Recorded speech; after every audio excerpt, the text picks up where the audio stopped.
Biden to visit Saudi Arabia in push to lower oil prices and punish Russia. Joe Biden will reportedly visit Riyadh later this month and meet Crown Prince Mohammed bin Salman. The White House said it had no new travel plans, abandoning a campaign promise to make Saudi Arabia a pariah for the murder of Washington Post columnist Jamal Khashoggi. Biden on Monday on a video call with European allies. Biden criticized over report of planned Saudi trip to discuss global oil supply. Read more. The Riyadh trip, first reported by the Washington Post and New York Times, suggests Biden has prioritized his need to bring oil prices down and thereby punish Russia for its invasion of Ukraine over his stand on human rights.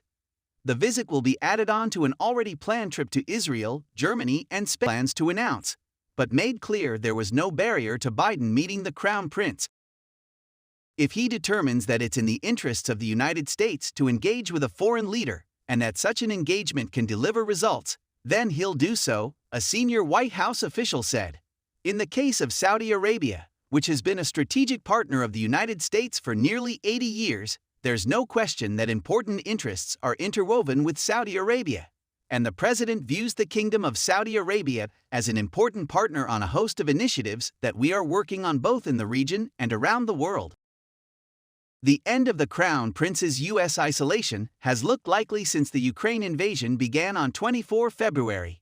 Seeking to cut off Russian revenue, Washington has sought an expansion of the global oil supply to bring down prices, which also represented a threat to already poor Democratic prospects in this year's congressional elections.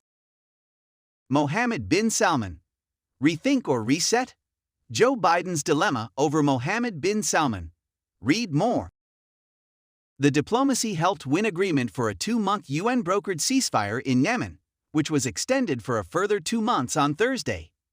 In a statement on the extension, Biden said, Saudi Arabia demonstrated courageous leadership by taking initiatives early on to endorse and implement terms of the UN-led truce. Yemeni civilian casualties from the Saudi-led coalition's bombing campaign soured the bilateral relationship in recent years, and Khashoggi's murder in 2018 significantly increased the damage.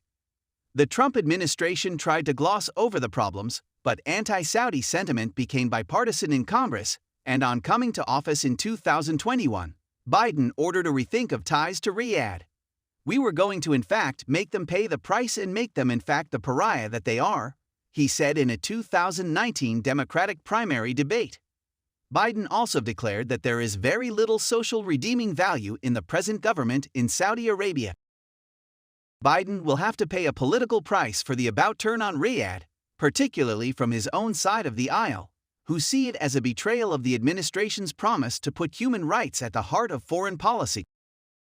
If anyone can explain to me how this reflects the administration's previously stated commitment to a world in which human rights are protected, their defenders are celebrated, and those who commit human rights abuses are held accountable, I'd love to hear it, said Matt Duss, foreign policy advisor to Senator Bernie Sanders.